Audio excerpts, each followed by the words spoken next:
tere, kallis kuulaja! Minu nimi on Maigi Varusk ja sa kuulad raadiot Roosa Raadio. Minu tänaseks külaliseks on inimene, keda ma tean juba üle 10 aasta ja ammu enne seda, kui me mõlemad kirega õpetajad olime. Minu tänaseks külaliseks on Mari Roostik, Jaan Poska gümnaasiumi uus direktor. Me rääkisime mõni nädal pärast selle uudise välja tulemist, nii et juttu oli palju. Me rääkisime juhiks olemisest, ämbritest kolistamisest ja kogemuse noast. Noast, mida mõnikord teistele mõnuga selga lüüa saab. Nii et keera raadio valjemaks ja mõnusat kuulamist.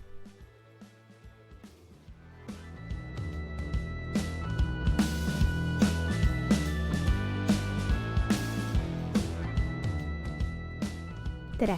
Mina usun, et kui me õpime teisi tundma, siis me õpime ennast ka paremini tundma. Ja minuga on siin täna Mari. Tere, Mari! Tere, Maigi! Kõigepealt alustame sellest, et mul on sulle üks ülestunnistus, et ma olen alati mõelnud, et kuidas selline hääl saab inimesel olla. Missugune hääl mul Kas on siis? Kas seda on keegi teine ka sulle öelnud, et sul on väga mõnus hääl? Jah, on küll.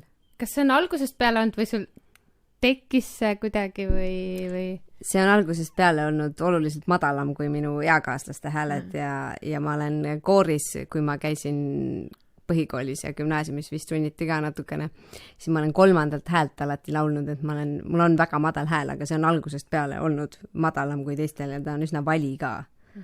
Aga see on kogu aeg nii olnud ja paljud inimesed ütlevad, kui täiesti võõrad inimesed saavad minuga tuttavaks, siis et selline hääl, nii põnev. Nii ilus, mulle nii meeldib. Ma oleks valmis isegi sellise hääle nimel suitsetada. Nii tore, aga ära tee seda ikkagi. Ei, ma ei tee seda, aga mulle väga meeldib ja mul on alati meeldinud su hääl väga. Et kust sa praegu tuled? Koolist, koolimajast. Okei, mul on puhkus, aga sul on töö. No mul on ametlikult ka puhkus, aga me tegime selliseid mõttetalguid seoses selle elumuutuse ja ametimuutusega, mis nüüd kohe augustis juhtumas on.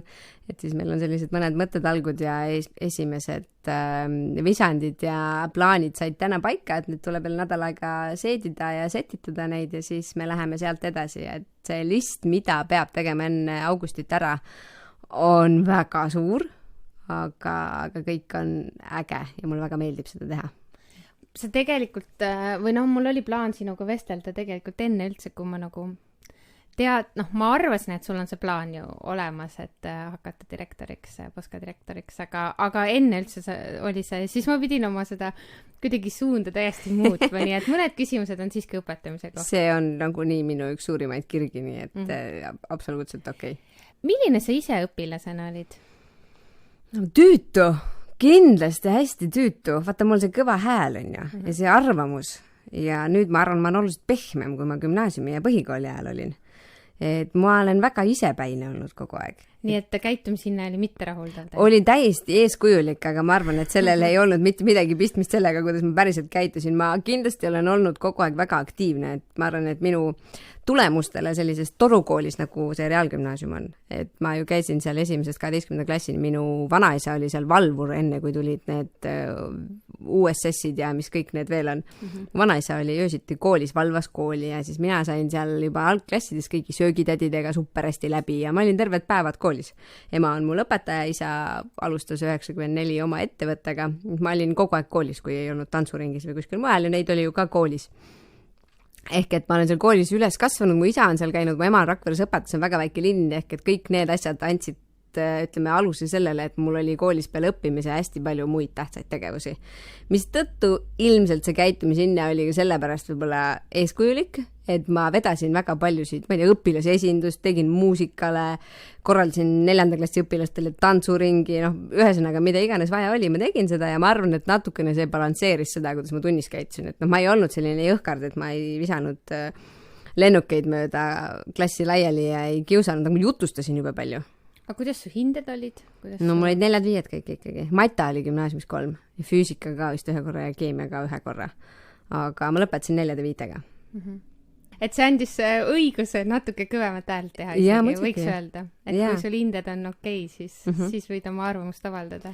Vist nii oli jah, ega ma ei jätnud ju asju midagi tegemata ja ma tegin põhjalikult ja need asjad, milles ma hea olin, kirjandus ja eesti keel ja ma olin ajaloos väga tugev, ma olin kõige rangema õpetaja juures ja olin mulle meeldis esseesid kirjutada ja õnneks olid mul sellised kirjandusõpetajad, kes mõlemad suunasid mind erinevatele võistlustele, andsid mulle teistsuguseid raamatuid, lubasid mulle arutleda, ma lugesin, teised lugesid Kuriteod ja karistust, ma lugesin Idiooti ja siis, kui nad analüüsisid Kuriteod ja karistust, siis mulle tundus, et nad saavad sellest raamatust täiesti valesti aru, olgugi, et ma olin lugenud ainult sisu kokkuvõtet ja kuulnud midagi, siis ma lugesin selle ka läbi ja siis ütlesin, et kuulge, te saite täiesti valesti aru sellest raamatust, et mulle väga meeldis arutleda ja et kirjandus on olnud minu parim sõber alates 5. klassist. Nii et see otsus minna õpetajaks oli juba sulle sisse kodeeritud?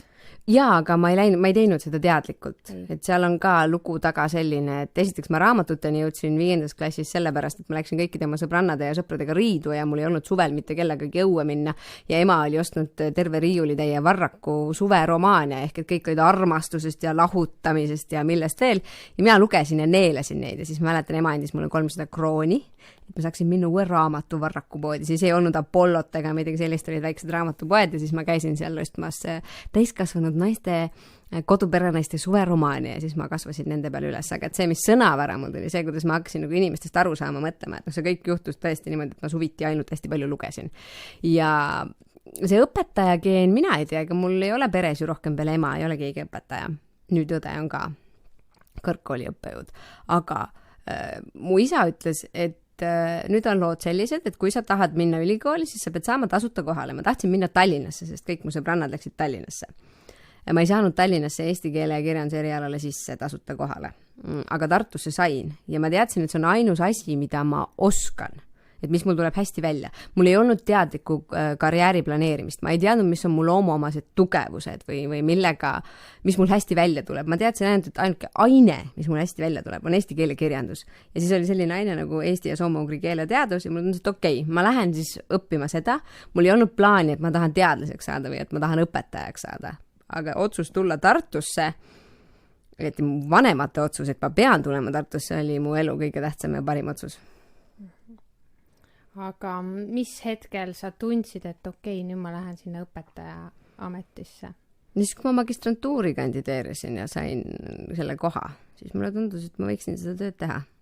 Ja magistrantuuri 1. aastal otsiti Forseliuse gümnaasiumisse tollal, otsiti 7. A-klassile, otsiti eesti keele ja kirjandusõpetajat. Ja ma mõtlesin, et ma proovin, et ma ei saa teada, kas see asi sobib mulle, kas ma olen ise hea õpetaja, kui ma juba õppimise ajal ei proovi. Ja siis ma läksin sinna 1 klassiga tööle ja tundus, et mul tuleb see välja ja mulle meeldis seda teha. Ja ma sain hakkama. Ikkagi seesama kõva hääl, pigem sellised klassis domineerivad, võib-olla mõni ütleks isegi, et autoritaarsed käitumismallid alguses 10 aastat tagasi kindlasti oli nii. Ja siis ma sain aru, et okei, mulle meeldib seda, ma tahan seda teha. Ja siis pärast 1 aastat Forseliuses tekkis juhus võimalus, mind kutsuti Jaan Poska gümnaasiumisse ja ma olen siiamaani seal. Ja mulle tundub, et sa oled oma koha leidnud. Ma olen kindlasti oma koha leidnud praegu. No aastate jooksul on see koht muidugi ka muutunud, eks ole? Jah. Milline õpetaja, sa korraks ütlesid selline kõva hääl ja distsipliin ja milline sinu tüüpiline tund välja näeb? Võtame kirjandus. Praegu on see hoopis teistmoodi, kui see oli siis, kui ma alustasin. Kui me räägime sellest, kus ma praegu olen, siis kirjandus on arutlemine, inimeseks olemise üle mõtlemine. Viimati Vanamees ja meri. Kas see raamat on kalapüüdmisest, on see Santiagost, on see merest või on see elust, loodusest, on see paratamatusest? Üldiselt ma räägin lugusid autoritest, erinevaid põnevaid fakte seoses teosega ja siis on hästi palju rühmades töötamist, kaasamõtlemist, et mida ma sellest teosest kaasa võtsin, millega ma seda tänapäeval seostada saan, mis on veel need teosed, millega me saame seda seostada, mis on see ajastu, kuidas see peegeldab ühiskonda. Ma teen väga vähe töölehti, et mul ei olegi töölehti, ma ei kasuta ühtegi õpikut, ei õpilastele ega endale, vaid ma otsin ise hästi palju videomaterjale, ööülikooli loenguid, kui on teemakohaseid mingisuguseid podcaste, kus neid teoseid analüüsitakse ja üldiselt me räägime ja vestleme hästi palju. ja siis pärast raamatu, ütleme, üle vestlemist, mingid esitlused, teeme järeldusi inimeseks olemise kohta, vaatame sealt voolutunnused näiteks, vaatame stiili, Vanamehe ja mere puhul rääkisime tõlkimisest hästi palju, et enne seda lugesime Remarki Täävel ei ole soosikuid, et kui erinevalt saab ühte mõtet edastada, et Hemingway ju selles teoses on kasutanud ainult liht- ja lühilauseid. Aga et kuidas see tegelikult mõjub ja kuidas sinna vahele on hästi palju pandud ja just, et kuidas ta inglise keeles ütleb seda ja kuidas eesti keelde on tõlgitud, rääkisime üle pika aja just sellest tõlkimise aspektist, mis mulle tundub, et me kirjanduses oleme nagu kohati võib-olla väga kõrvale jätnud, et väga suur osa kirjandusest jõuab ju meie kaudu ikkagi tõlkijate vahendusel. Me ju püüame ikkagi rohkem eesti keeles lugeda, et pigem selline arutlemine ja õpilaste oma kogemuse jagamine. Mulle tundub, et sa lähed nagu oma liini, aga kui palju on sul kõrval see riiklik õppekava ja need pädevused, kõik need ettekirjutused? Rõki puhul ma saan sealt alati inspiratsiooni, kui ma sinna jälle üle iga aasta alguses ja mõnikord aasta lõpus vaatan. Teisipidi pädevused on peas ja kogu aeg, et iga tund, iga teema, mida me käsitleme, et minu jaoks kirjanduse puhul see enesemääratlus, pädevus, kultuuripädevus, et need on need, mida mina ajan taga. Et mul oleks see silmaring ja õpilastel oleks see silmaring ja et ikkagi, et kuidas nagu teosed annavad mulle võimaluse kujundada oma arvamust hästi paljudel erinevatel teemadel ja mõista, et miks inimesed teevad ühtemoodi või miks nad teevad midagi teistmoodi. Ilma, et neid siis kohe hukka mõista, vaid et enne mõista, et ma kindlasti lähtun väga palju õpiväljunditest, et kuhu nad jõudma peavad, et üks asi on see, et me räägime hästi palju, aga ma näen, et selle koroona ajaga ja selle imelise sotsiaalmeedia tulekuga on väga palju kadunud ära seda suulist eneseväljunduse oskust, et nad oskavad rääkida, nad chativad, aga et kui neil on üks mõte, mida nad peavad edasi andma ilmekalt, rahulikult, siis seda on nendel üsna raske teha, kui ei ole jällegi loomuomane tugevus see, et nad on head suhtlejad, aga osa ei ole. See tuleb väga hästi välja esitlustest. Kui nad peavad millestki jutustama. Et kui raske nendel on jutustada lugu, mitte siis lugeda slaidilt maha. Et see on aastate jooksul, neid aastaid ei ole palju, aga selle 8 aasta jooksul ma olen märganud, et see on üks selline pädevusoskus, mis kogu aeg läheb madalamale ja et hoida seda taset, selleks peab tegema oluliselt rohkem tööd õpetajana. Ma arvan seda isiklikult, et kas sa oled minuga nõus, et lihtsalt seda mahtu on nii palju, et nad proovivadki teha seda lihtsamat varianti, ehk siis maha lugemist. Kindlasti on mahtu palju. Ma igal juhul arvan, et Eesti kooli õppekava seda on palju, seda kõik ei ole vaja. Et sealt peaks tegema veel rohkem kärpeid, et see 96 kursust, et gümnaasium ära lõpetada ja sellest siis circa 72, mis on kohustuslikud, et seda on palju. Et me saaks paremini, me vist ei pea arutlema selle üle, et mida kõike maha võtta, aga et seal on teemasid ja asju, mida ei ole vaja, ma arvan, sellises mahus vähemasti mitte. Aga see, et õppijad enda jaoks midagi lihtsamaks teevad, see on täiesti okei. Ja mulle tundub jällegi, et see on heas mõttes meie tegemata töö, et põhikoolis tuleb veel enam. Me ei saa öelda, et gümnaasiumis ei saa enam.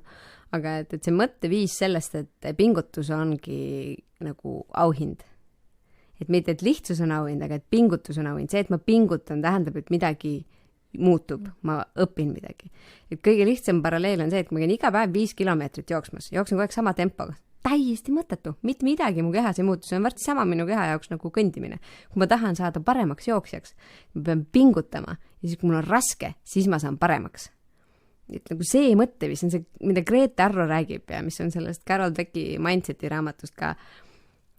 Pingutus on omaette auhind ja kui ma hakkan seda pingutust nautima, ehk ma ei vali seda lihtsamat, vaid ma tean, et ma valin raskema. Ja juba selle eest tunnen nagu uhkust, et ma läksin raskemat teed, ma et see on minu meelest ilus ja me võiksime jõuda sinna nagu tervikuna, ühiskonnana ka, ma arvan, mitte ainult õpilased, et me pingutamegi enda heaolu nimel, mitte et palganumber oleks suurem, vaid et ma ise tunnen hästi, et ma elan seda elu, mida ma saan elada, elan nagu paremini, sest saab paremini. Issa, ma kuulan sind, sa oled hea jutuvestja, et see on väga inspireeriv. Ma tahaks su kirjandustundi tulla. Jaa, tule, mul ainsad kursused, mille ma jätan endale nüüd uues ametis ongi vist äkki üks kirjandus ja üks eesti keel. No ma tulen. Kui sa mind kutsud, siis ma tulen. Sa enne ütlesid, et sa olid valiku ees. Kas olla suurepärane õpetaja või minna edasi juhtima või juhi suunda. Millal see oli ja räägi sellest natuke lähemalt? Kui ma läksin Poskasse tööle, siis ma sain päris korraliku koormuse. Ma alustasin nii, et mul oli üks ja natukene rohkem kursuste arvestuses õpetajatööd, siis ma sain omale kohe klassi juhatada, ma ei olnud veel tegelikult selleks hetkeks isegi mitte magistrantuuri lõpetanud, ma sain kohe klassi juhatada ja siis olid meie koolis õppetoolid ja ma sain kohe omale vist humanitaarsuuna õppetooli, ma mäletaks, see nimi oli selline.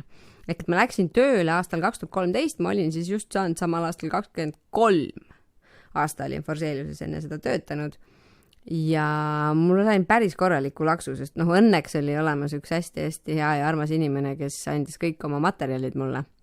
Ja tänu kelle materjalidele ma üldse esimesed 3 aastat sain aru, mida ma seal tegema pean, sest õnneks oli tegemist täiesti suurepärase õpetajaga, kes jälgis seda, mida peab jälgima ja jättis kõik selle kõrvale, mida ei ole vaja. Ehk et ma sain, see minu alguspunkt tänu Kristina Udele oli oluliselt parem kui võib-olla, kui mul ei oleks Kristina Udet olnud kõrval sel hetkel.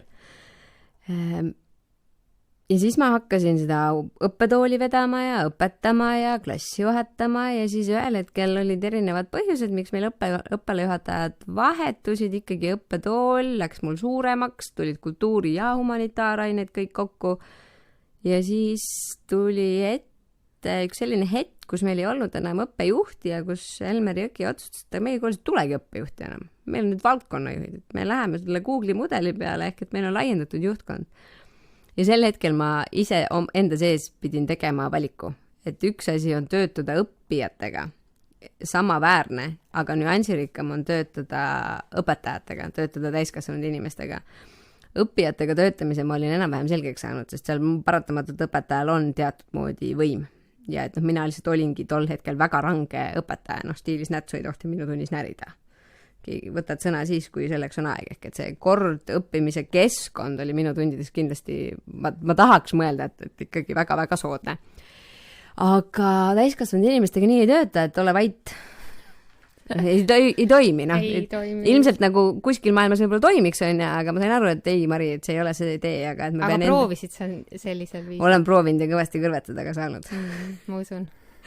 Ja siis ma pidingi tegema endaga selles osas tööd, et natukene ümber mõtestama selle, et mis see juhi roll üldse on, või et mis see õppetooli juhi roll on, et mida ma saan teha, et kas seal on inimesed minu jaoks, olen mina nende jaoks, et selle nagu põhimõtteline lektüüri vahe oli, et kas ma loen didaktika kohta, kas ma loen põnevate õpetamismeetodite kohta, aju kohta, et kuidas inimene toimib, või ma hakkan ennast kurssi viima sellega, et mida tähendab olla, siis ma ei tea, võib-olla tol hetkel mitte, aga just keskastme juhiks saab noor inimene, erinevad generatsioonid ka, erinevad arusaamad. Et mida ma pean tegema, mis need viisid on, kuidas tagasisidet anda, kuidas seda vastu võtta. Et ma olen üsna emotsionaalne inimene ja minu näost on alati aru saada, kui vastus on vale, mida mulle öeldakse. Mis ühtepidi täna me oleme selles kohas, et inimesed teevad nalja selle üle ja ma olen ülitänulik. Aga on olnud aegu, kus ma nagu siiralt mõtlengi, et mis mul on kõik hästi, normaalne vastus oli peast tegelikult, mõtlen ühte ja seda on ka näost aru saada, eks. Ma tegin selle otsuse, et ma tahan saada, et ma olen okei õpetaja praegu, aga ma tahan saada väga heaks siis keskastme juhiks, või et ma tahan minna seda suunda, et ma proovin praegu nii. Ja siis ma läksin ja kukkusin kogu aeg pikali ja siis ikkagi tõusin püsti ja läksin edasi, et neid hetki, kus ma mõelnud, et ma ei suuda, ma ei oska. See ei ole mulle, on olnud hästi palju. Kas on ka olnud hetki, kus sa oleks tahtnud loobuda? Ja mitte üks. Mis sind tagasi hoidis siis lõpus? Päris esimest korda, kui ma tahtsin loobuda, siis mul õnnestus maailm ja juhused ja universum, aitäh. Ma läksin Pariisi terveks suveks Shakespeare & Company raamatupoodi. Ma olin seal 1,5 kuud vabatahtlik. Ma kohtusin hästi erinevate inimestega. Magasin raamatupoes, panin ennast õpilase rolli ja püüdsin aru saada, et mis see minu koht maailmas on. Ja seal üksi Pariisis oma unistuste linnas, kultuur, kõik inimesed sain inglise keelega üle pika ajal uuesti sõbraks. leidsin sõbrad kogu eluks. Seal ma sain kuidagi jalad nagu maa peale ja sain aru, et mis see minu telg on, mille ümber ma saan siis nagu ühtepidi ringi liikuda ja teisipidi, mille nagu ühest telje otsast teise telje otsa ma saan minna. Et selgelt ma olen üsna selline mustvalge inimene, et on kas nii või on valesti. Et tegelikult on seal veel palju maad ja et kuidas seal telje peal liikuda, mis hetkel, missugust rolli võtta. Ja ma läksin pärast seda veel 9 aastaks. Aga siis ma läksin juba tööle sinna. Ma töötasin seal raamatupoes ja elasin Pariisis. Terve suvi. Hästi tore oli. Hästi raske ka. Et nii üksi ma ei ole küll kunagi olnud. Aga see oli väga vajalik. Et need on need hetked, kus ma nagu käin ennast kogumas. Olnud üksi ära oma ette. Nende mõtetega lugenud hästi palju. Ja siis tulnud tagasi, et okei, ma proovin veel. Aga tagasi, miks ma ei ole mõelnud, et okei, aitab. Hakkan IT-d õppima. No, pigem vist ikkagi olnud siin need inimesed, kellega ma koos töötan ja kelle jaoks ma töötan. Et see inimene ja see need inimesed ja see vaimsus, mis seal koolis on, või see, mida me oleme juba loonud, see, mis sünergia sünnib, kui me koos asju teeme. Et see on nagu päris asi. Kui ma tahan maailma muuta, siis enam paremat kohta kui kool selleks ju ei ole. Jah. Seda sa ühes vestluses mainisid, et võiks nagu fookusesse tuua, kui rääkida õpetaja ametist, et kool on nagu kõige parem koht, kus maailma muuta ja pigem jätta see raha nagu või see palganumber nagu tahaplaanile. Et kas sa ikka veel mõtled nii? See oli kuskil 2 aastat tagasi õpetajate lehes. Ma lugesin selle sealt välja vähemalt. Ma kindlasti mingil hetkel mõtlesin nii ja eks mingi osa minust mõtleb praegu samamoodi, aga teisipidi sellises kapitalistlikus maailmas ma olen seda meelt, et maksta tuleb vastutuse eest.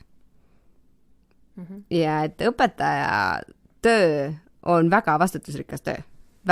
Eriti tänase koolile ette seatud, määratud ülesandeid, neid on väga-väga palju. Ja et õpetaja vastutab ju sisuliselt kõige eest, et ma näen, et õpetaja töö peab olema vääriliselt tasustatud. Ja kui sa küsid mu käest, et kas õpetaja saab täna vahepalka, siis jaa, saab küll.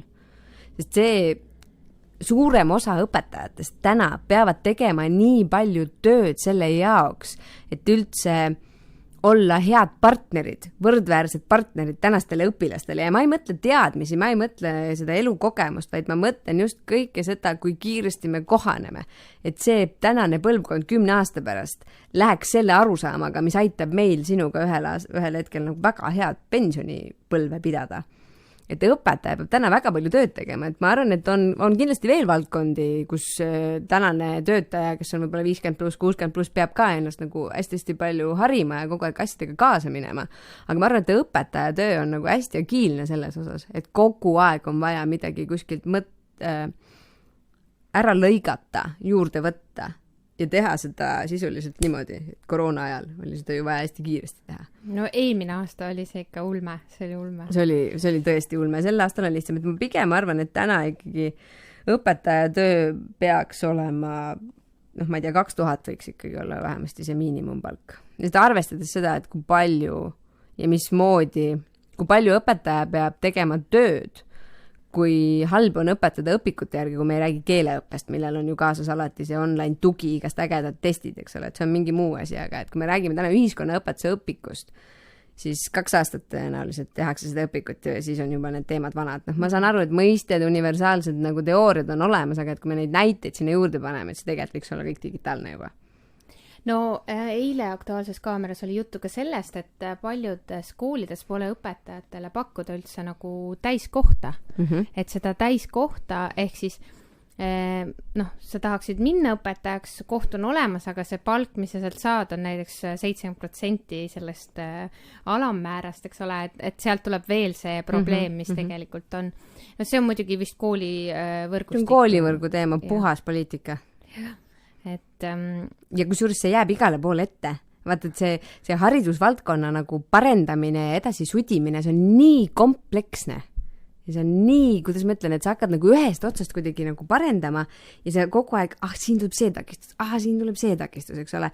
Mulle tundub, et fundamentaalselt teeme selle koolivõrgu korda, et jällegi, kui me vaatame numbritele otsa, siis nii palju raha nagu üks nii väike riik, nii väikese nagu SKP-ga nagu meil on.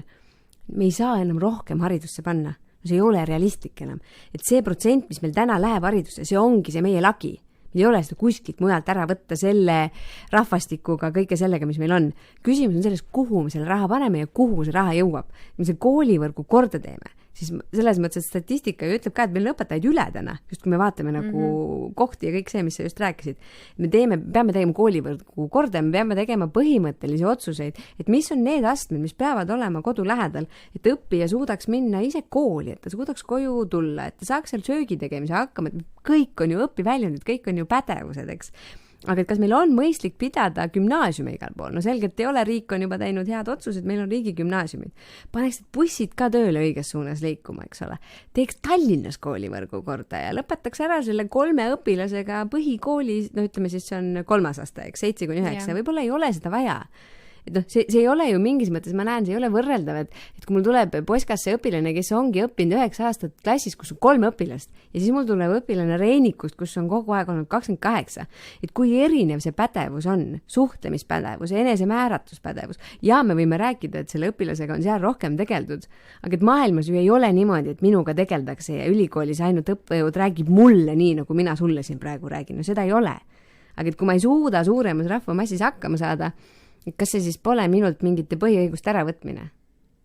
See on lihtsalt sellised mõtted, ma olen täiesti nõus, et siin tekib ka nagu mitte ainult see õpilase vaade, aga siin tekib ka see õpetaja töö nagu vaade, et kui sa oled näiteks eesti keele kirjanduse õpetaja, sul on 3 õpilast ja sa saad sama palga, mis saab õpetaja, kellel on siis seal 28, eks ole. Et noh, ka siin tuleb see, et siis kui tehakse nüüd mingi statistika, siis üks õpetaja ütleb, ta on väga rahul tööga, palk on hea, kõik on hea. Ja siis on see teine, kellel see töömaht ja vastutus on ju kordades suurem, et jah. Et see koolivõrk on see nagu fundamentaalne asi, mille peab saama kordaga, et noh, nüüd on lootust pärast sügist, kui kõik need uued koalitsioonilepped tulevad erinevates KOV-ides, et siis noh, tõenäoliselt need 4 aastat, kui sa ikkagi nagu pead seda kooli üleval, et noh, ma arvan, et kõik inimesed, ükskõik kui põhimõttekindlad näevad, et noh, see lihtsalt sellel ei ole mõtet, et ühtepidi on see ikka see poliitika, et kes valib, millal valib, kuidas valib, aga teine mõte on, et astume poliitikast üle ja teeme haridusest millegi. Teeme hariduse selleks, mis on poliitikaülene. Et me ei puuduta haridust selleks, et võita valijaid.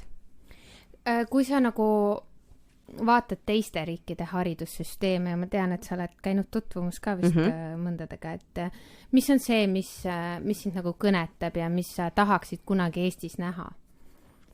Hästi palju erinevaid häid mudeleid erinevate asjade jaoks. Kui me räägime õpetajatest, siis mul kohutavalt meeldib see, et Kanadas, Uus-Meremaal ja Austraalias, Singapur ka, ma toon Singapur ikkagi näiteks, olgugi, et ta ei ole nagu riigi korra mõttes ju see, kuhu me tahame jõuda, on õpetaja karjäärimudel. Mulle väga meeldib see, et need on olemas. Et kui ma mõtlen õpetaja ameti peale, siis ma ei mõtle, et mul on, ma ei tea, noorem õpetaja, õppejuht, direktor, noh, see on täielik jama, sellist asja ei ole olemas, see on mõttetu hierarhia, eks ole, et noh, ma üldse ei pea seda õigeks. Ise olen seda teed läinud, aga see selleks. Vaid ma näen, et õpetaja karjäärimudelis on palju erinevaid samme ja et nii nagu, ma ei tea, IT-valdkonnas või suuremates ettevõtetes, et igal töötajal on oma selge funktsioon, tal on nagu mingi oma nišš seal, et ta on kindlasti millegi jaoks vajalik. Ja ma näen, et õpetaja puhul me võiks nagu ka tema seda tööaega ja õpetaja tööd disainida selle järgi, et mulle meeldib väga näiteks HEV+-idega töötada või HEV-miinustega töötada. Ma olen ülihea, arengutreener juba võib-olla ära lörtsitud sõna, aga ma olen ülihea selles. Ja ma ei pea olema õpilasnõustaja, ma ei pea olema psühholoog, aga mul on mingisugused väga head loomuomased tugevused, ma saan õppijatega kontakti. Ja see muidugi eeldab, et ma töötan ikkagi nagu teaduspõhiselt, eks ole, ja ma töötan nende teooriatega, mis on kinnitust teinud, et ma ei hakka laste peale eksperimente tegema, aga et mul on see oma asi või et ma teen näiteringi koolis või et mul on mingi muu lahe asi, IT-ring, ehk et see õpetaja töö võiks olla ikkagi see pusle, et mul on nagu palju erinevaid asju ja ma saan minna nagu erinevat radapidi. See on need õpetaja karjäärimudelid. Mulle väga meeldib see, et on olemas koolijuhtide karjäärimudel koos kompetentsidega, täpselt nii nagu suurtes ettevõtetes on, et selle astme juhil peavad olema need kompetentsid mingil tasandil ja need tasandid on ära kirjeldatud. Et ma jällegi, et kui mina saan koolijuhiks, et mul ei ole nagu peaski seda mõtet, et ma olen seal 20 aastat. Et ma tean, et see võib tunduda sellise, ma ei tea, mis me oleme Y-generatsioon. Ma ei tea, mis me oleme. Ühesõnaga see üks nendest generatsioonidest võõrtähtedega ja et ma hakkan nagu projektipõhiselt tegema. Vaid et üks asi saab valmis, minu kompetentsid on kuskil organisatsioonis mingiks ajaks väga-väga vajalikud. aga siis ammendun mina ja organisatsioon vajab juba mingit teist juhtimist. Et koolijuhi amet ei tohiks ka olla mitte mingi eluaegne, sest siis lähed nii mugavaks. Sul leping on ju eluaegne. Tähtajatu on jah, ei tohi teha ju tähtajalist. Tähtajatu on jah. No, et põhimõtteliselt, kui sa tahaksid, sa võiksid elu lõpuni tiksuda. Võiks tiksuda, aga vaata mul see tiksumine nagu selles kontekstis üldse ei meeldi. Aga ja valiku mõttes ja sellise nagu õppimismetoodika mõttes mulle väga ikka meeldivad need Hollandi koolid, see on IKEA kool, et kuidas me saame ikkagi algust peale ise valida ja kus meil on nagu teistmoodi keskkond, et ma ei arva, et me peame kõik Eesti koolid nagu maha lammutama ja uuesti ehitama, aga ma arvan, et see keskkonnal on oluline roll, et õpilastel on oma pesasid, kuhu minna, et on seda soodustatud, see vahetunni ajal see omavaheline suhtlemine, et see telefon ei tulegi taskust välja, sest mul on nii äge siin. Nagu nii põnevad inimesed, me satume täpselt sellisesse kohta, sest on ju nii palju uurimusi, kuidas sisekujundus mõjutab seda, kas inimesed suhtlevad omavahel või mitte, aga see peab olema tasakaalus, et on pesasid, kus ma lähen üksi, panen ukse kinni ja keskendun, õpin vene keele sõnu või ma lähen ja teen seda bioloogiaprojekti, et saada aru, et kuidas need lapsed siis ikkagi sünnivad. Et see keskkond peaks olema tasakaalus, et mulle meeldib just see, kuidas väga paljudes riikides on pööratud tähelepanu keskkonnale, õpikeskkonnale just, füüsilisele. Aga ma selles mõttes olen ikkagi meie riigi patrioot, et ma arvan, et parimat haridussüsteemi nagu meil on nagu põhimõtteliselt ikkagi täna veel maailmas ei ole. Et teiste riikide kogemus on hea, põnev, oluline. Sloveenias on ka tegelikult hästi huvitav, kuidas nad seal toimetavad, aga et ikkagi see võistlemist ja seda on hästi palju, aga samas ma ei arva, et me peaks liikuma Soome suunas, kus ei ole üldse võistlemist ja medaliste ei tohi seina peale panna ja mitte mingit tunnet ei tohi tekitada, et sa oled kellestki halvem või kellestki parem. Hea ja tugev selline positiivne konkurents viib edasi ja teeb paremaks. Kas gümnaasium on kõigile? Ei ole. Ja see peab olema okei, et see ei ole. Gümnaasium ei ole kõigile. Et põhikool tuleb ära lõpetada, meil on väga tugev põhiharidus, aga gümnaasium kindlasti ei ole kõigile. Praegu nagu tundub ta ikkagi ka massiprojekt kohati. On, me ise teeme selle massiprojektiks, et ma ei saa siin näpuga kellelegi näidata, aga meil on vaja teha kogu aeg gümnaasiumi kohti juurde. Ja et ma arvan, et see on ikkagi see arusaam sellest, et mu laps peab minema gümnaasiumisse. Et see kuidagi on kuskil see ühtepidi on see ju tore ja see on nagu edasi püüdmine, et see on kõik õige. Aga et kuna see on meil vabatahtlik kooliaste, siis seal on üsna palju pingutamist, et kui põhikoolis võib-olla heas mõttes me veame läbi ja toetame kõiki lõpuni, siis gümnaasiumis ju seda tegelikult ei ole, et me toetame nende võimaluste piires, mis meil on, aga gümnaasiumi klassid on ju oluliselt suuremad, me räägime 38 õpilasest ühes klassis. Me ei saa iga ühte sealt läbi toetada. Ma näen nagu selles mõttes, Eestis on minu meelest hästi palju häid erinevaid gümnaasiume ja neid tüüpe ja vorme, et me oleme hästi omanäolised ja mulle väga-väga meeldib see, et see on olemas ja õppija saab valida. Aga et me võib-olla natuke fetišeerime seda gümnaasiumiharidust sellisel kujul, et kõik peavad käima kuskil, ma ei tea, tippgümnaasiumis, ma ei tea, mida see mõiste tähendab, aga siiski. Et mina käisin reaalgümnaasiumis, ma olen väga rahul sellega, kus ma käisin. Miks ma seda küsin, on see, et kui ma kuulasin ühte intervjuud sinuga Vikerraadios paar nädalat tagasi, siis mul jäi mulje läbi ridade vahelt lugesin välja, et sa nagu ei see on nüüd väga halb sõna, aga sa ei viskaks kedagi koolist välja. Ja, ma saan aru, mida sa mõtled ja ma pidasin selle all silmas seda koroona-aastat. Et kus ma, jällegi, et siin on nagu mitu tasandit, et sellisel nagu ühel tasandil ma arvan, et need, kes pingutavad, teevad tööd ja näevad vaeva, need võivad rahulikult gümnaasiumis olla. Ja ma näen, et need inimesed, või need noored, kes võib-olla ei teinud seda valikut teadlikult, nad ei lähtunud oma loomumastest tugevustest, nad ei lähtunud sellest, mida nad päriselt tahavad ja tulevad gümnaasiumisse, siis me tegelikult mingis osas võtame neilt aja ära. Koroona kontekstis ma ei pea õigeks seda, et me viimase 1,5 aasta jooksul, kui meile tuleb õpilane 10. või ta tuleb 11. või ta on 11. et me ta keset koroona aega koolist välja viskame. Sest see, mis meil praegu Eestis on see number neid noori, kes ei ole koolis ega tööjõuturul, see on nii suur. Ja meil ei ole seda, kuidas ma ütlen, me ei saa väikeriigina lubada endale seda, et meil lähevad noored kaotsi ja raisku. Et see põhikoolist välja langemine võib-olla noormeeste puhul ja et need, kes ei lähe edasi, et see on suur ja see peaks olema väiksem. Ehk et ma mõtlen eelmise aasta peale ja ma ei kujuta ette, kuidas ma ise noore inimesena oleksin 10. klassist kukkunud välja, mul ei ole piisavalt õpioskuseid, võib-olla on veel mõned halvad kokkusattumused ja ma pean minema uude kooli. Ja ainus viis, kuidas ma seal inimestega suhelda saan, on musta kasti tagant Zoomis. Et võt see oleks minu meelest olnud kuritegu. Et keset koroona aastat visata inimene koolist välja, ma ei ole nõus, aga teisipidi, kuna meil seda koroonat on juba nii palju olnud, seda distantsõpet on nii palju olnud, ma arvan, et iga kool on andnud endast maksimumi, et õppijate õpioskuseid toetada, et õpetajaid aidata, et see koostöö sujuks. Ja kui ma ikkagi nagu 1,5 aasta jooksul ei saa aru, et see ei ole mäng, vaid et see on päris, siis ma arvan, et väga paljudel ei ole sügisest mõtet enam järgmisesse klassi gümnaasiumis minna. Et see lihtsalt, see ei ole mäng. Ma guugeldasin sind. Oh my god. Mis sa arvad, mis on esimene asi, mis tuleb? Või mis üldse seal Google'is sinu kohta leida võib? Ma ei ole seda nii ammu teinud, aga praegu võib-olla on see pressiteade ja Tartu Postimehe uudis. Aga varasemalt, ma ei tea, ikka üks pilt sellest, kuidas me Ketteri ja Katiga oleme mingi aeroobika printsessi valimisel kuskil, kas see ei olnud see? Seda ma ei leidnud. Praegu oli jah, see pressiteade oli nagu ja mitmest allikast. Aga see ei olnud esimene asi. Ma ei tea, mis esimene asi on siis. Tead, mis oli minu jaoks huvitav? Esimene asi on Poska gümnaasiumi koduleht. See sinu pilt seal. Ja ma tahtsin su käest küsida, et kas see on sul teadlik otsus endale, et su telefoninumber on seal avalikult? Ja, väga teadlik. Ja hästi pean õigeks seda. Kas see on su isiklik number või su... Täiesti minu isiklik number. Väga põnev. Kas see lihtsalt tuli sinna, sa olid nõus või sa juurdlesid ka kuidagi selle üle, et panna see sinna? Veider, ma ei ole selle peale üldse mõelnud, see oli nii automaatne, et loomulikult, et ma olen kooli õppejuht, loomulikult mu telefoninumber peab seal olema olemas, loomulikult inimesed peavad saama mulle helistada, kui neil on päris küsimused. Ja võib-olla ka sellepärast, et inimesed väga ei julge helistada, et nad ikkagi üsna viimases hädas helistavad, et nad enne kirjutavad, saadavad sõnumi ja siis on mingi äge punt inimesi, kes ikkagi esimese asjana kohe helistab, et ma siis rõõmuga räägin nende ägedate inimestega ja mul kuidagi tundub aus ja õiglane, et kui lapsevanem tahab midagi vestelda, õpilane, ma olen väga okei sellega. Kusjuures juurdesin rohkem selle üle, kas mu Instagrami konto on avalik või mitte, aga ma telefoninumbri osas ma ei ole kunagi mõelnud. Ma lihtsalt, kuna ma just tegin ühte saadet siin kevadel õpetaja nagu piiridest sotsiaalmeedias, noh ja nii edasi, siis oli see telefoninumber seal väga nagu aktuaalne teema, et kuidas ja mis.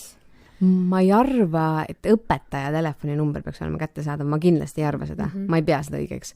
Aga ma arvan, et kooli juhtkonna liikmete telefoninumber peab olema olemas või siis lihtsalt number, et saada neid nende kabinetist kätte, aga kuna meil on õppejuhtidel ühine kabinet, siis meie kõigi telefoninumbrid on seal. Vist õppekorralduse koordinaatori oma ei ole, aga minu ja Märteni numbrid mõlemad on avalikud.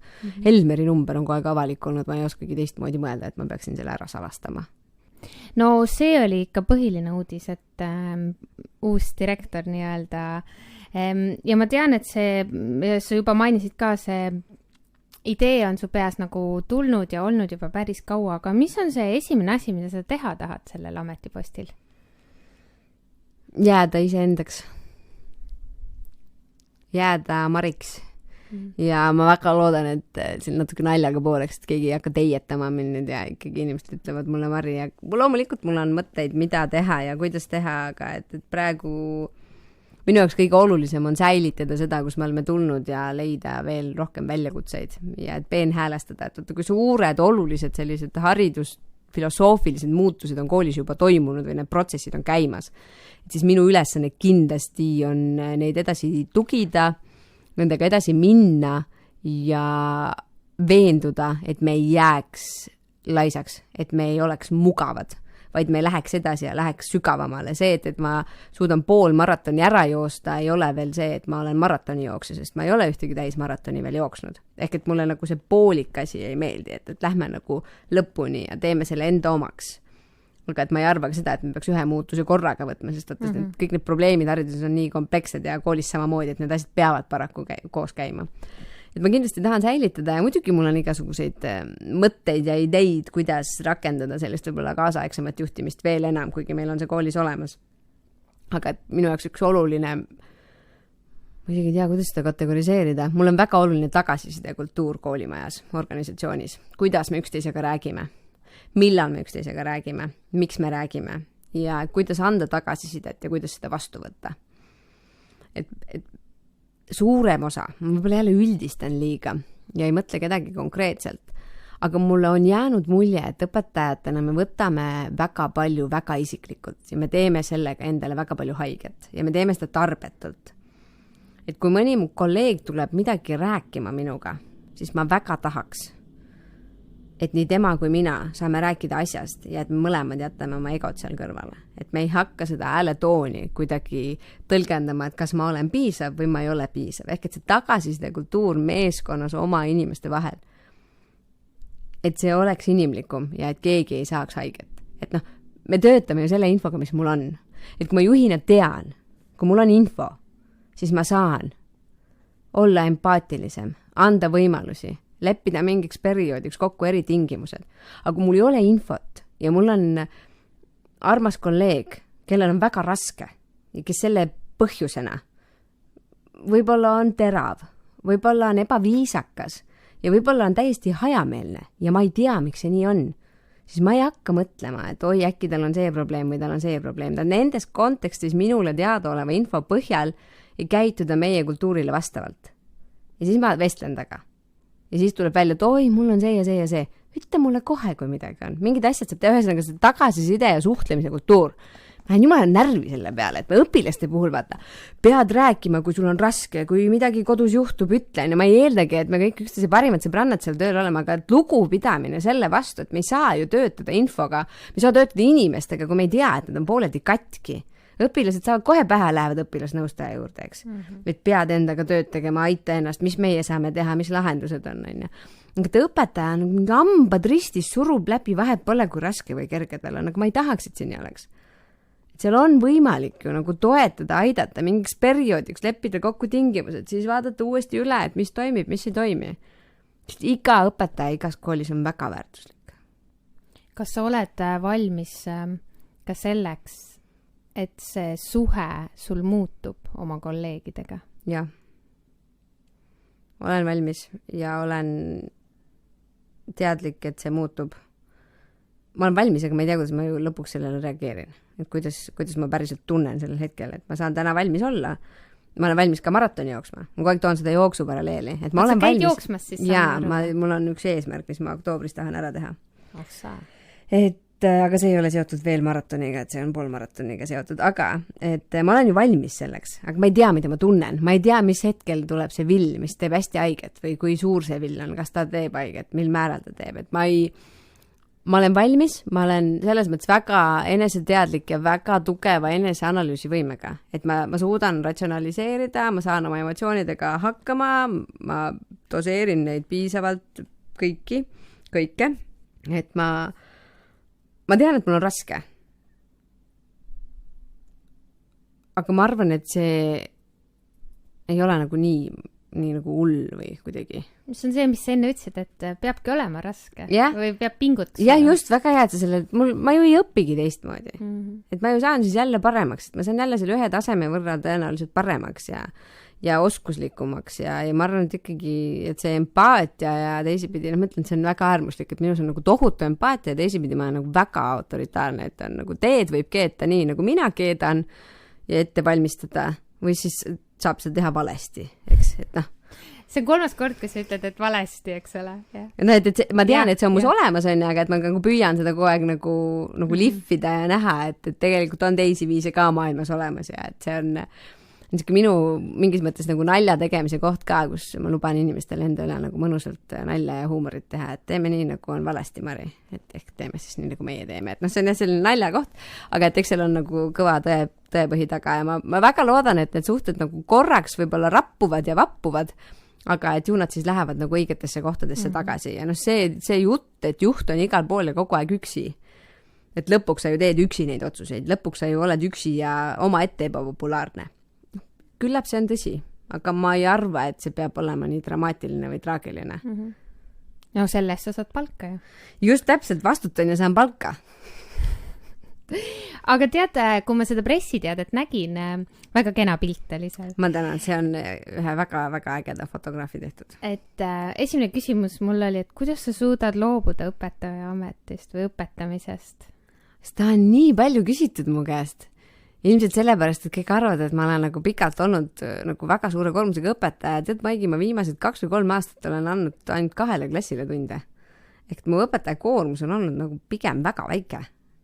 Et ma olen seda tööd väga vähe teinud, mistõttu ma olen seda oluliselt rohkem armastama hakanud, aga eesti keele ja kirjandusõpetajana gümnaasiumis mul on täitsa okei tunne, et ma ei pea enam kirjandeid parandama. Mul on täitsa okei tunne, et kõikide nende seede tagasisidestamine, et seda teevad kolleegid, kes teevad seda minu meelest palju paremini. Ja ma olen täitsa okei sellega, et mul on lõpuks võimalik leida üks selline IT-ettevõte, kes suudab hakata emakeele õpetajatele töötama välja sellist tarkvara, mis parandab kirjandis kõige primaarsemad vead ise ära.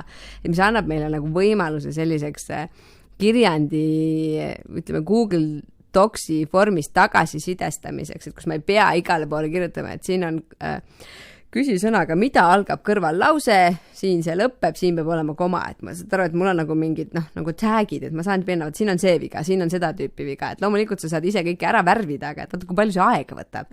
Et luua nagu selline nagu abistav tarkvara õpetajale, et kogu minu fookus jääb selle sisu tagasisidestamisele, et minu fookus on selle mõtteprotsessi suunamisel või küsimisel, et kuidas sa mõtlesid, et sa niisugusele järeldusele jõudsid, ükskõik kas see on siis väga õige või täiesti katastroofiliselt vale. Kuidas on loobuda klassijuhatamisest? Ma ei loobu klassijuhatamisest. Ei loobu või? Ei. Meil on mentorsüsteem koolis ja ma olen olnud nüüd 2 raundi klassijuhataja ja nüüd sügisest oli mul 10. klass, nüüd hakkab 11. ja me läheme hästi tugevalt üle selle tiimi juhtimise ja mentorsüsteemi peale, et lihtsalt seda coachimist rakendada rohkem. Vaata, nii suur klass on, 38 õpilast, see on tõesti nagu mission impossible, et sa suudad kõiki jälgida ja me tegime selle pooleks. Meil on 18 õpilasega või 19 õpilasega mentortiimid, kelle siis arengut mina järgmised 3 aastat 100% jälgin. Meil on 2 korda aastas arenguvestlused, tugevused, nõrkused, kõik muud asjad. Et mina nagu töötan nende õpilastega ja nende vanematega nagu vestlen ja katsun aru saada, mis nende huvid ja hobid on. Ja ma ei loobu sellest, ma jään edasi mentoriks.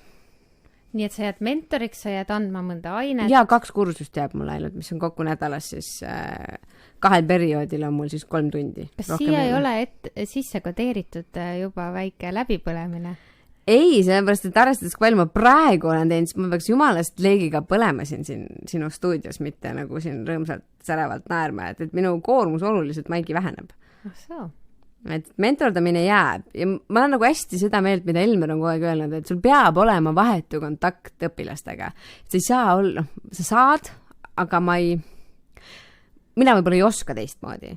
Ma tahan näha, mis need lapsed on seal, nad on muutunud nii palju, et ma tahan olla vahetus kontaktis, ma tahan seda õpetaja töö, seda raskust ikkagi tajuda või kergust tajuda, sõltuvalt siis perioodist, eks ole, ja sõltuvalt ülesannetest, mis me neile anname. Et ma tahan seda tööd ikkagi edasi teha, aga ma arvan, et see nagu on oluline, et mul mingi kontakt on, et ma võin ju aega mööda, kui ma näen, et kas see ei tule mul hästi välja või see ei ole õppijatele hea, et kindlasti on ju neid kohti, kus ma võib-olla ei ole alati majas. On ju ikkagi see töö väljapoole, on need koolijuhtide omavahelised suhted, on see, et mida me nagu hariduse jaoks tervikuna teeme, on Eesti koolijuhtide ühendus, et neid kohti, kus ma nagu olen jala sisse andnud ja kus mult on terve jalg võetud, neid on palju. Et ma nendega saan nüüd natuke rahulikumalt edasi töötada. Pääselt õppija ei kannata. No ma juba väga, väga ootan sinu esimesi asju seal ja eks ma hoian silma peal. Sa pead, ma ei tea, hoia, aga siis anna tagasisidet, kui midagi ega kusjuures ega teise kooli õpetaja ju, ei näe ju kõike ja ei peagi nägema ja eks see juhtimine on ju sissepoole väga palju ikkagi. Just, et ta peakski olema see osa juhitööst kindlasti on sissepoole ja siis on mingi väike nõks väljapoole, et lihtsalt olla kursis sellega, mis toimub ja kuidas toimub ja kus toimub.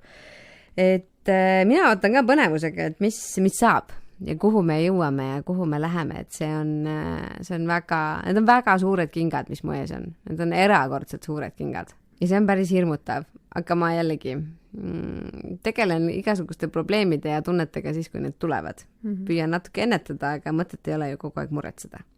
Ei ole. Küsin su käest mõned küsimused ja sa võid vastata esimese mõtte, mis sul pähe tuleb või pikemalt arutleda, kui sa tahad. Ja sul on üks jokker kokku ehk üks võimalus nii-öelda loobuda vastamisest või öelda üldse 3. variant. Okei. Nii, alustame. Kas õpetajaks sünnitakse või kasvatakse? Kasvatakse. Kas juhiks sünnitakse või kasvatakse?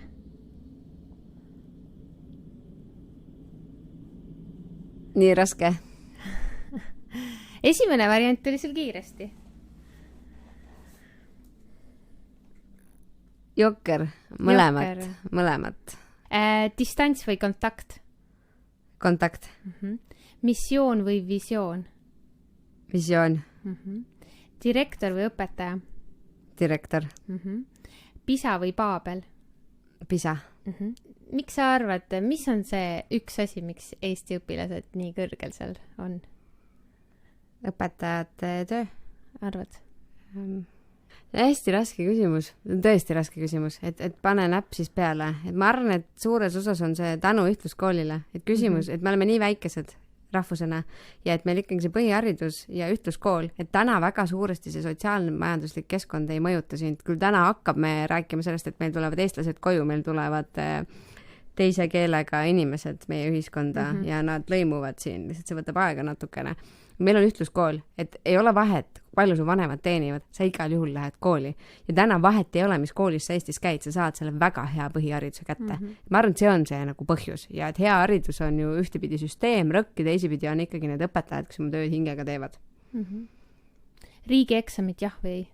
Ei. Kaotaksid kõik ära või jätaksid midagi või teeksid mingi hoopis kolmanda variandi? Ma olen seda meelt, et selleks, et mõõta mõtlemisvõimet, loogilist mõtlemist, tekstist arusaamist, matemaatilisi teadmisi. Meil on olemas akadeemiline test. Ja ma päriselt usun rohkem akadeemilisse testi kui riigieksamitesse. Et ülikooli saaks akadeemilise testi alusel? Ja sa gümnaasiumi lõpetad akadeemilise testi tulemuspunktid lähevad sul tunnistusele. Ma näen loomulikult kitsaskohti. Loomulikult, kui sa tahad minna inseneriks õppima, sul on vaja matat. Ma saan sellest kõigest aru. Ma usun, et see on ka praegu järelikult vajalik ja ma tean, et see aeg on olnud, kus olid need kooli lõpueksamid, siis oli ülikooli sisseastumiseksamid. Ma saan sellest aru, et meil on vaja sellist testi, mis ühtepidi lõpetab ühe astme ja on alust järgmisesse astmesse liikumiseks. Ma saan sellest väga hästi aru. Aga et ma täna nagu mingis osas nende riigieksamite puhul, ma saan jälle rääkida ainult sellest eesti keelest, eks ole. Ma ju parandan riigieksamid ka.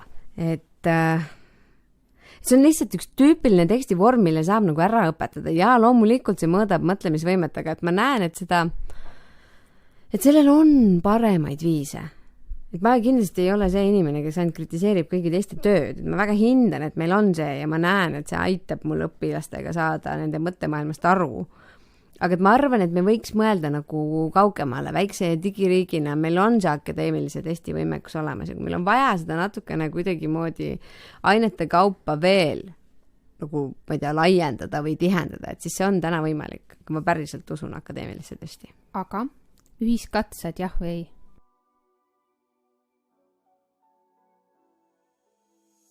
Ja siin on aeg väikseks pausiks. Võib-olla väike selgitus ühiskatsete juurde.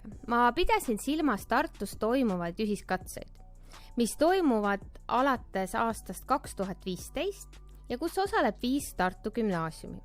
Hetkel on testide seas eesti keel, matemaatika ja loodusained. Postimees nimetas kunagi neid katseid amoki jooksuks. Nii et paneb mõtlema, eks?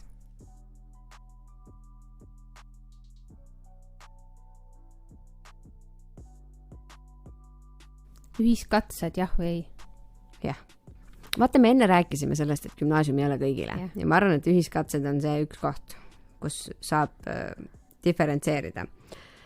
Siis ühiskatsed on kõrge panusega test. Ühiskatsete puhul viimased 2 aastat on mänginud rolli see, et need ei ole tehtud kontrollitud keskkonnas. Ja siin tuleb taas mängu see, et minu õpilane, minu laps on kõige parem, kõige targem, tal on koolis kõik 5.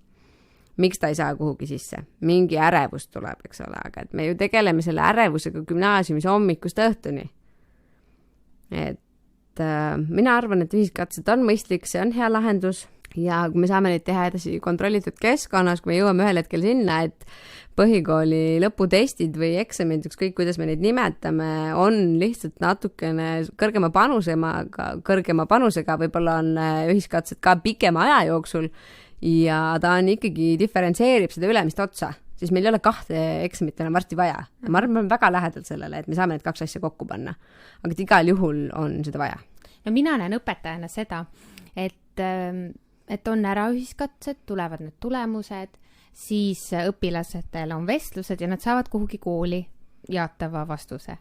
Ja vot siis on siuke põmm alla nagu natuke siuke motivatsioonilangus või noh, see piik on ära olnud, see pingutuse piik on ära olnud ja siis on siuke nagu, no ma tahan hingata nüüd, aga mina õpetajana pean ju nagu edasi minema oma asjaga, et sellepärast, et minu kui õpetaja vaade on nagu siin see põhikooli õpetajana, et noh, et kas ja kuidas, noh, kas sellel on nüüd see mõtet siis nagu sel ajal teha veel seal riigieksameid või noh, neid lõpueksameid, et noh, et see on see, aga nagu sa ütlesid, et võib-olla tuleb hoopis mingi selline üks asi, mis nagu paneme õppijad ka nagu heasse olukorda, et noh, selge on see, et riigil on vaja ka mõõta, et HTM-il ja Arnold me peame saama nagu tagasisidet, et meil on vaja seirata, meil on vaja mõõta igal juhul ja ütleme, võrrelda ju saab ju neid asju, mis on nagu, mida saab võrrelda, eks. Väga loogiline lause. Aga ühesõnaga, mina olen ühiskatsete pooldaja küll. Kogenud või puhas leht? Puhas leht. Mida sa mõtlesid selle all praegu, kui sa vastasid? Kogemus on minu meelest vahel selline nuga, mida saab kõvasti inimesele selga lüüa ja siis arvata, et vot, kogemusega lähen. Et see kuidagi on nagu... Et muidu on nagu kõik hästi, aga et ma võtan selle kogemuse noa ja löön sulle selle selga, sest see nagu kuidagi... Ma olen alati selle puhta lehe poolt ja mulle väga meeldivad need värsked mõtted ja aeg-ajalt tuleb teha endale ka restart ja enda sees käia ja kuidagi see puhas leht leida, et tegelikult see puhas, ma arvan, puhtas lehes on nagu mingi tohutu võlu, et olles ise ja võib-olla nagu püüeldes selle poole ja nähes seda inimest, kes tuleb puhta lehena kooli, et see on hästi ilus.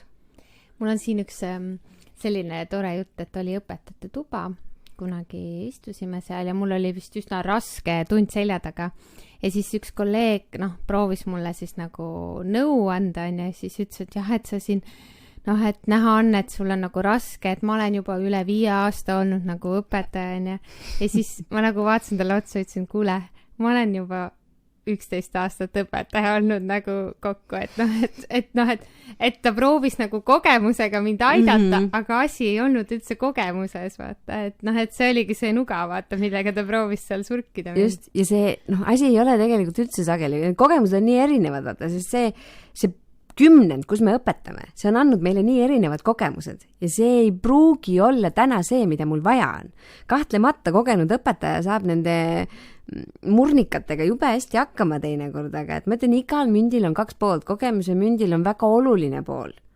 Aga ma arvan, et sellel on ka oma ohud. Täpselt samamoodi nagu puhtal lehel on peale selle ilu on seal ka kindlasti nagu seda ämbrites kolistamist omajagu. Aga et jah. Kohe või hiljem? Alati kohe. Kõike ja kohe on vaja. Täitsa naljakas. Sa ei anna endale aega, et mõelda... Ma olen õppinud seda tegema. Ma olen hästi palju õppinud, ma püüan, ma teen seda hästi teadlik töö iseendaga, aga muidu mul on kohe kõike vaja. Kohe. Ma tahan hakata valmistuma selleks. Nii, mul on kohe vaja seda. Et see on jällegi, see on mingi osa minust, mis ma tean, et ma olen hästi aus praegu, eks, et mul on kohe vaja kõik, et ma tegelikult ju tean, et see ei ole juhina voorus. Et see on miski, millega tuleb tegeleda. Ja et ma pean olema kannatlikum ja minu koer on seda mulle nii palju õpetanud, et kui see 6-kuune, tänaseks 6-kuune koer, siis meie ellu tuli 4 kuud tagasi, siis ei ole midagi kohe, vaid kõik tuleb rahulikult ajaga ja sume on mulle hästi palju seda kannatlikkust õpetanud. Ju tuli õigel ajal. Tuli jah, koroonakoer, vaata.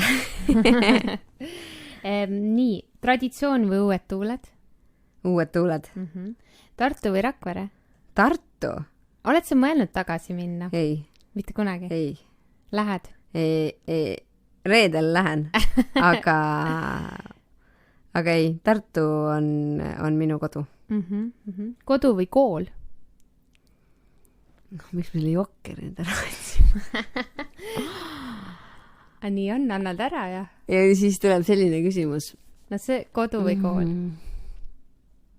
No praegu on kool. Et sa elad kooli jaoks praegu? Kooli vaibis?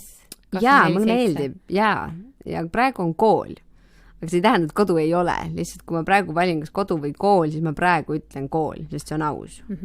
Kuidas sa ennast välja lülitad? Lähen koju ja loen, lähen jooksma, jalutan, koristan, õpetan koera, mängin koeraga, vestlen oma elukaaslasega viimastest ma ei tea, podcastidest, mida ta on kuulanud, mõtlen selle üle, teeme nalja, praegu on jalgpall. Mul on hästi palju viise, kuidas ma ennast välja lülitan. aga kas see tuleb sulle loomulikult või see on ka midagi, mille nimel sa oled pidanud väga palju tööd tegema? Väga palju olen pidanud selle nimel tööd tegema. Kas sul oli ka see, et tegid õhtuti ja öösiti ja tööd ja õpetajana alguses?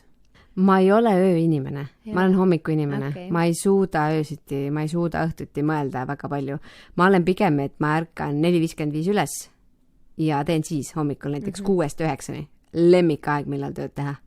Noh, kui me räägime nagu paberitööst või mingisugusest ettevalmistusest, kindlasti parim aeg. Ma ei ole väga hea pärast 5 mõtleja enam, siis ma saan nagu arutleda, filosofeerida, pärast 5 ma ei suuda nagu sageli väga strateegiliselt enam mõelda, et tekib liiga palju lünkasid, mida ma pean nagu hommikul parandama.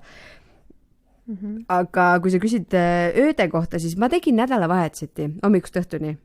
Et ma ikkagi reeded vahel võtsin endale õhtul, et olin lihtsalt kodus, aga ma ikkagi teen nädalavahetused väga palju tööd, et sageli, kui on nagu hullud perioodid, siis mul ei ole vahet, mis päev on, ma ärkan iga päev täpselt sama kell ja lähen täpselt samal ajal magama ja ma teen hästi selgelt nagu tööd, aga jällegi, et see enda välja lülitamine, mul piisab lihtsalt sellest, et ma võtan mingi krimka ja ma 3 tundi loen diivani peal ja ma olen juba täiesti teises maailmas ja ma olen juba puhanud. Et see on asi, mille nimel ma olen väga palju tööd pidanud tegema, aga ma täna ei karda enam seda, et ma põlen läbi. Sest ma ikkagi suudan väga selgelt ennast välja lülitada. Ma kuidagi saan aru, et nüüd on aeg vaata, et nüüd sa juba oled teinud näiteks 4 halba otsust, et see ei ole okei. Et see halb otsus ei pea olema nagu suur katastroofiliste tagajärgede, vaid ta on nagu minu enda jaoks halb otsus. Ma saan aru, et okei, et sa ei jaksa praegu, puhka korraks. Aju või süda? Aju. Kumba rohkem kuulad? Viimasel ajal õnneks aju.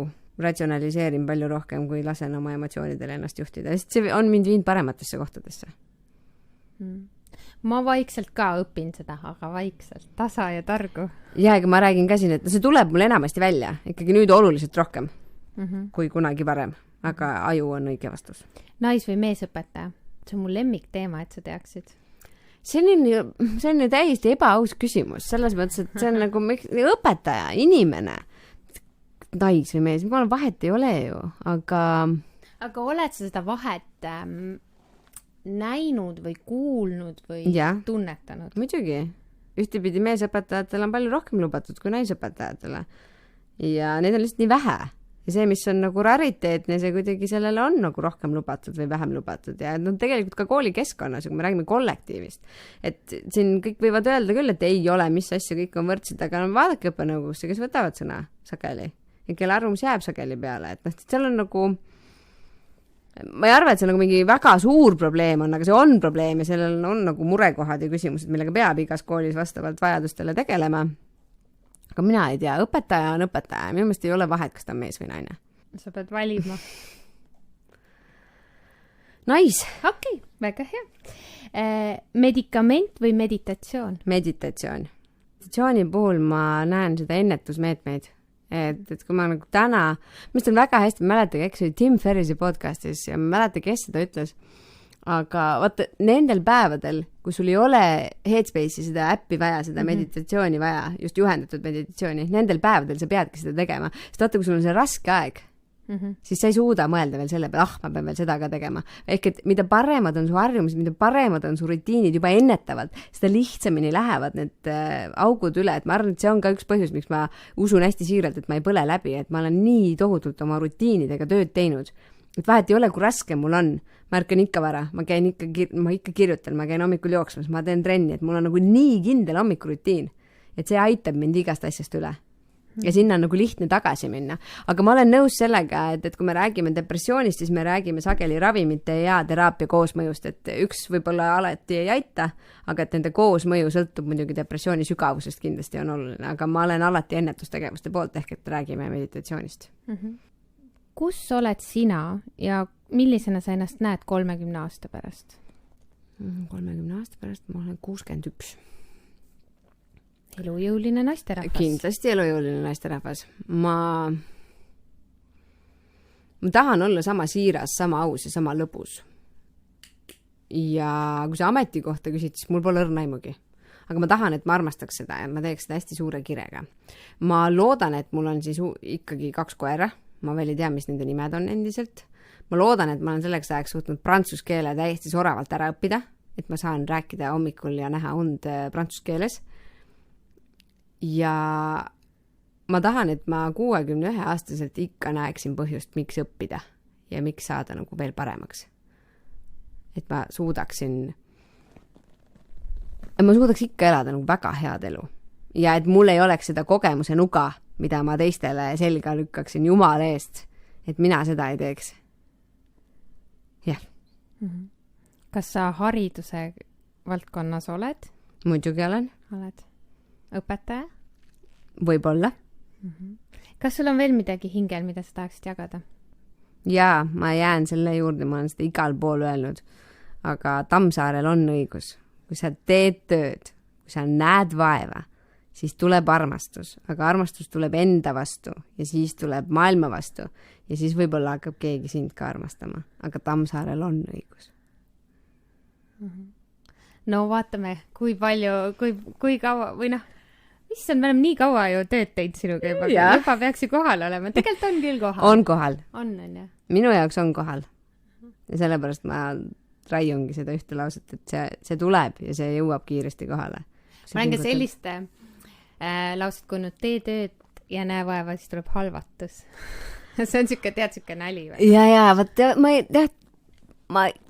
ma saan aru, miks selle tsitaadi ümber saab nalja teha ja mis seal kõik valesti on. Aga ma ütlen, ma olen seda nagu tööusku inimene ja et töö kõlab inimestele nii nagu võib-olla tüütult mingi 9-5 whatnot. Ma olen seda tööd ikkagi sellega, et kui sa tahad ennast armastada, et see ei tule nagu niisama. Et seal on erinevaid teid. Et seal on hedonismi tee ja siis seal on selline distsipliini tee ja siis seal on siuke, et mingi olen siuke lihtsalt fun inimene tee. Et seal on palju erinevaid teid, aga seal on ka hästi teadlik enesearendustee, mis võib olla oluliselt lihtsam kui see tee, mida mina olen valinud. Aga armastus tuleb, minul on kohal igatahes. Kohal, nii lahe, nii lahe. Mis lausetega sa alustad oma 1. septembri või kõnet? Ma ei tea. Ma arvan, et ma ütlen, et tere, mul on hästi hirmus. Kas teil on ka? Kui ma pöördun 10. poole. Ma ei tea. Ma nüüd hakkan mõtlema seda 1. septembri kõnet juba. Ei, ära veel mõtle, sa pead ikka puhkama ka enne. Jah, ma ei tea veel, aga võib-olla see on mõni Tammsaare tsitaat.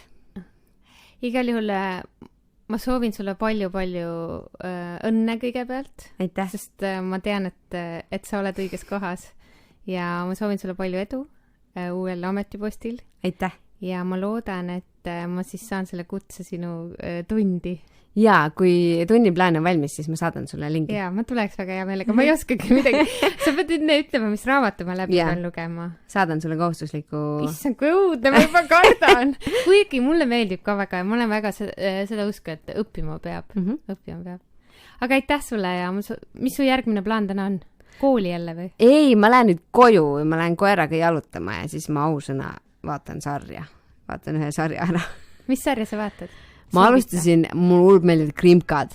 Ma olen nagu Netflixi varsti kõik Krimkad ära vaadanud. See on kõige parem aju väljalülitamise viis. Mul on praegu selline sari poolel nagu Safe. Ja mul on viimane osa vaadata.